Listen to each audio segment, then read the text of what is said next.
देश में अभी कोरोना वैक्सीनेशन का पहला फेज चल रहा है, जिसके तहत 7 लाख से अधिक स्वास्थ्य कर्मियों को टीके के पहले डोज दिए जा चुके हैं। स्वास्थ्य कर्मियों के टीकाकरण के बाद दूसरा फेज कुछ दिनों में शुरू होगा। दूसरे फेज में सेना, अर्धसैनिक बलों के जवानों और 50 साल के ऊपर लोगों को टीका दिया जाएगा।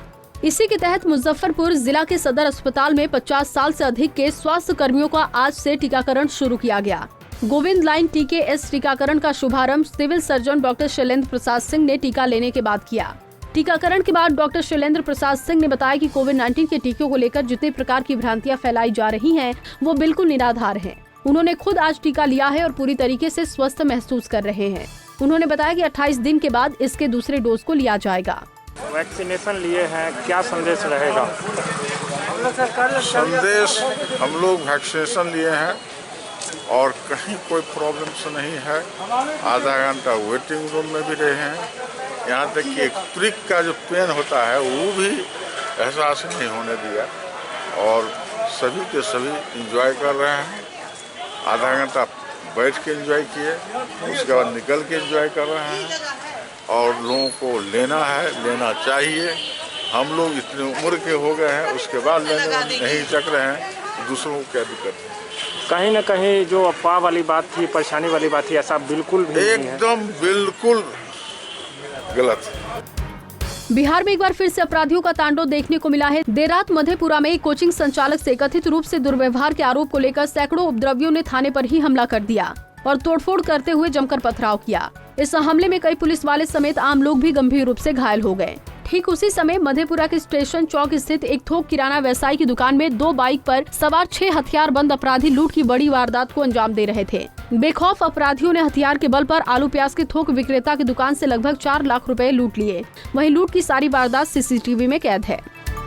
मुंगेर में पुलिस की वर्दी पहनकर लोगों को डरा धमकाकर लूटपाट करने वाले 2 अपराधियों को गिरफ्तार किया गया। दरअसल मुंगेर के हवेली खड़गपुर थाना में पिछले दिनों उत्तर प्रदेश निवासी जाने आलम की तरफ से एक शिकायत दर्ज करवाई गई थी। इस शिकायत में पीड़ित ने कहा था कि धपड़ी के पास 2 पुलिस वालों ने उसे पूछताछ के नाम पर थाना चलने को कहा। तभी उसे ऋषिकुंड की तरफ ले गए और 2000 रुपए और मोबाइल छीनकर फरार हो गए। इसी शिकायत पर पुलिस ने कार्रवाई करते हुए छापेमारी के दौरान श्यामपुर थाना क्षेत्र से मंचगाय गाँव के रहने वाले अनिल झा और मुकेश झा को गिरफ्तार कर लिया।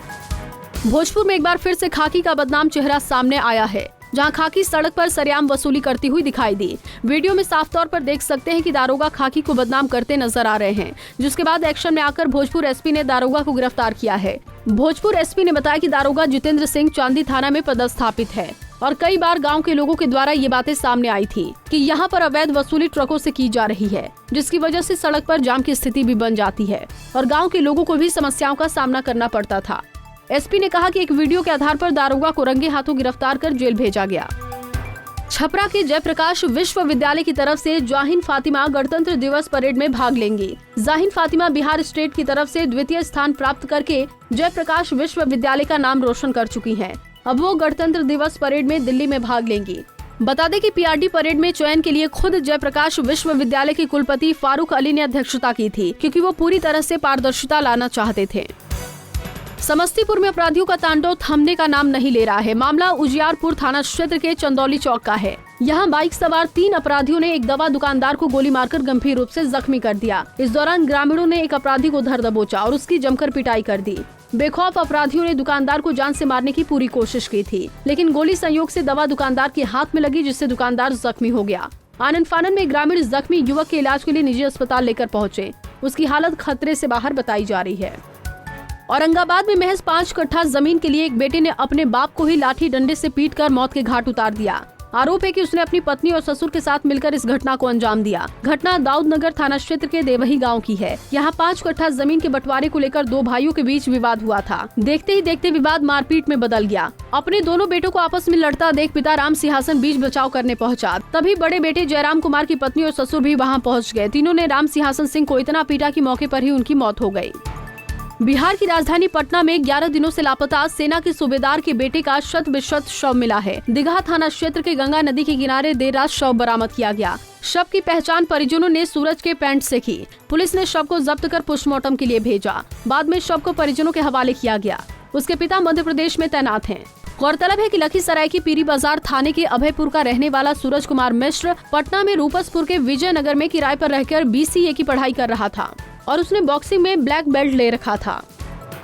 पटना से गया जाने के क्रम में जहानाबाद के अरवल मोड़ के पास भाजपा कार्यकर्ताओं ने डिप्टी सीएम रेणु देवी का जोरदार स्वागत किया। बिहार में बढ़ते अपराध पर डिप्टी सीएम रेणु देवी ने कहा कि प्रशासनिक अधिकारी अपराधियों पर सख्त कार्रवाई और फरार अपराधियों की गिरफ्तारी में जुटे हैं। कंट्रोल कर रहे हैं और आप देख रहे हैं कि हमारे सारे प्रशासनिक अधिकारी उसमें लगे हुए हैं, प्रशासन पुलिस के, और जो भी कुछ हो रहा है उसका उद्भेदन हो रहा है, वो पकड़े जा रहे हैं, उसको सजा मिल रही है। विपक्ष लगातार हमलावर है कि मतलब विपक्ष हमलावर होगा लेकिन काम पूरी हो रही है, ठीक है। जितने भी लोग हैं पकड़े जा रहे हैं। बिहार विद्यालय परीक्षा समिति ने महत्वपूर्ण फैसला लेते हुए मैट्रिक की परीक्षा में उन परीक्षार्थियों को भी मौका देने का फैसला किया है जिनका किसी कारण से एडमिट कार्ड गुम हो गया था। बोर्ड के निर्देश के अनुसार यदि किसी परीक्षार्थी का एडमिट कार्ड गुम हो गया या घर पर छूट गया तो ऐसे परीक्षार्थियों की उपस्थिति पत्र में स्कैन फोटो से पहचान कर और रोल शीट को देखकर परीक्षा में बैठने की अनुमति दी जा सकती है।